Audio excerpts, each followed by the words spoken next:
Tu vois cette boucherie dans ton quartier. Chaque jour, les habitants du quartier viennent y acheter leur viande. Ils choisissent ce commerce non pas seulement pour la qualité des produits, mais parce qu'il appartient à l'un des leurs. Cette solidarité économique crée un cercle vertueux. Le boucher prospère, il embauche, il investit et redonne à sa communauté. C'est cela qu'on appelle le communautarisme économique. Aujourd'hui, nous allons comprendre pourquoi ce modèle est si puissant, quels sont ses avantages et comment certaines communautés l'utilisent avec succès. Enfin, nous verrons comment notre communauté peut s'inspirer de ces exemples pour créer sa propre réussite collective.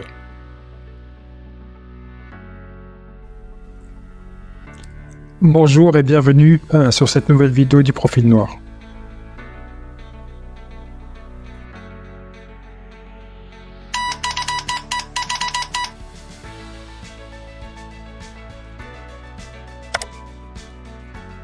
Le mot communautarisme peut sembler négatif.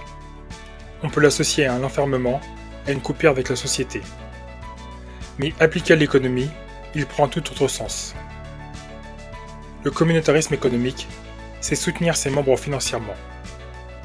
Cela passe par l'achat prioritaire des produits de la communauté, l'investissement dans ses entreprises et l'entraide financière. Ce mécanisme repose sur un principe basique. L'argent circule d'abord entre les mains des membres de la communauté avant de sortir vers l'extérieur. Prenons un exemple concret. Si une famille dépense 100 € chez un commerçant de sa communauté, celui-ci réinvestit dans d'autres services de la même communauté, l'argent circule plusieurs fois avant de quitter ce cercle. Aux États-Unis, une étude a montré que dans la communauté juive, $1 circule environ 20 fois avant de sortir de la communauté. Dans la communauté asiatique, environ 12 fois. Dans d'autres communautés, il ne circule qu'une ou deux fois au mieux. Cette différence explique en partie pourquoi certaines communautés accumulent plus vite richesse et stabilité économique.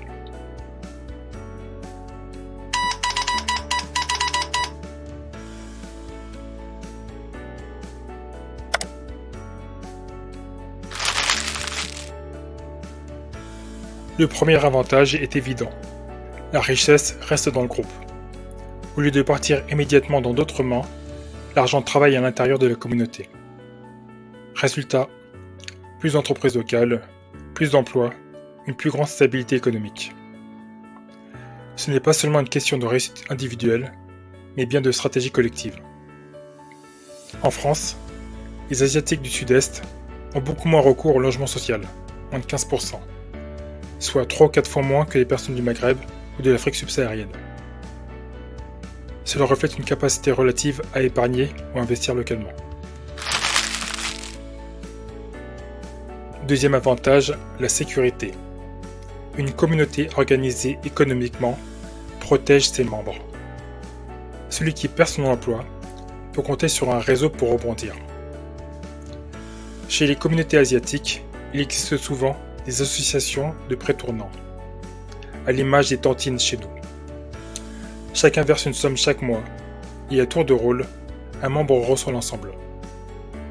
Avec ce système, beaucoup ont pu ouvrir des restaurants, des commerces ou acheter leur première maison. Cela évite de dépendre des banques, souvent plus strictes pour accorder des prêts aux minorités. C'est une forme de microfinancement interne qui renforce la cohésion. Troisième avantage, la transmission. Dans les communautés qui pratiquent le communautarisme économique, les enfants grandissent dans un environnement où l'on valorise l'entrepreneuriat. Ils voient leurs parents gérer un commerce, investir, créer des emplois.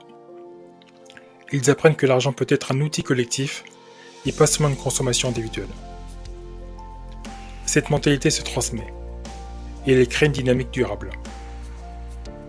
Au Royaume-Uni, les Britanniques d'origine indienne ont une richesse nette médiane de 347 000 livres, supérieure à celle des Blancs qui est de 324 000. Ils ont aussi un taux d'emploi les plus élevés, avec 76%, et les taux de propriétaires immobiliers parmi les plus forts.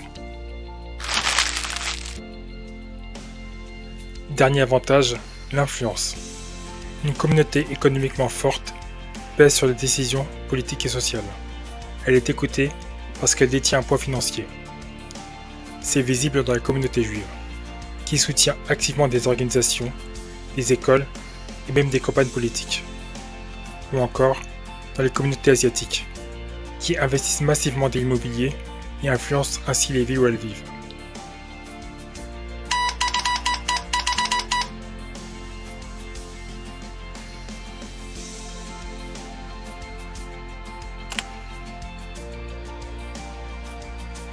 N'ayant historiquement pas toujours eu accès aux terres et aux métiers dits nobles, beaucoup de juifs se sont tournés vers le commerce et la finance.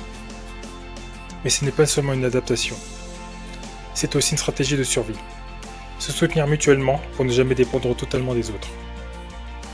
Aujourd'hui, aux États-Unis, la communauté juive représente environ 2% de la population. Pourtant, elle contrôle près de 25% des grandes fortunes. Ce n'est pas du hasard, mais une culture de l'entraide économique et de l'investissement. Les associations caritatives juives collectent chaque année des centaines de millions de dollars. Cet argent finance des écoles, des hôpitaux, des projets communautaires. C'est un exemple concret de circulation interne de la richesse. Les communautés asiatiques, notamment chinoises ou vietnamiennes, ont une autre approche. Leur force réside dans les réseaux familiaux et associatifs. Un exemple frappant est celui des restaurants chinois. Beaucoup ont été financés par des systèmes de prêts communautaires. Pas besoin de banque, la communauté investit dans ses propres membres. Résultat, en une génération, les familles arrivées sans ressources ont bâti des empires économiques. Le secret, la discipline collective et la priorité donnée aux entreprises communautaires.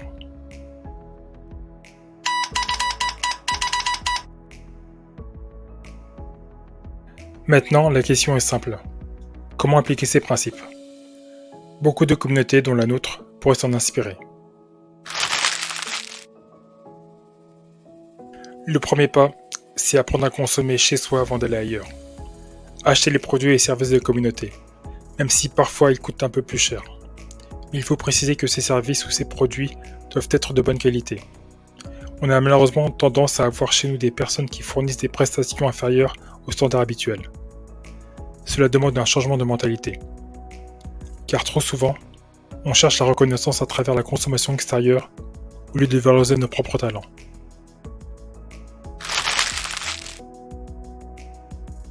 Deuxième étape, créer des caisses communes.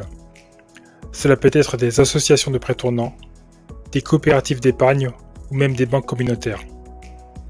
Un exemple, au Nigeria, le système Esusu permet à des groupes d'amis ou de voisins de mettre en commun leur argent. Chacun reçoit à son tour la totalité pour investir ou lancer un commerce. Ces pratiques peuvent être modernisées et adaptées à d'autres contextes. Troisième étape, changer la perception de l'entrepreneur. Chaque entreprise créée, même petite, est une richesse pour toute la communauté. C'est un modèle à transmettre aux jeunes générations.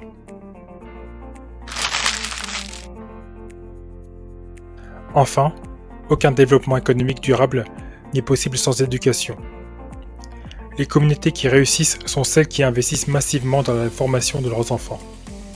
Les Juifs ont construit un réseau impressionnant d'écoles et d'universités. Les Asiatiques insistent sur la réussite scolaire comme première étape de l'ascension économique. C'est une stratégie simple mais puissante. Former des générations capables de créer et gérer des richesses collectives.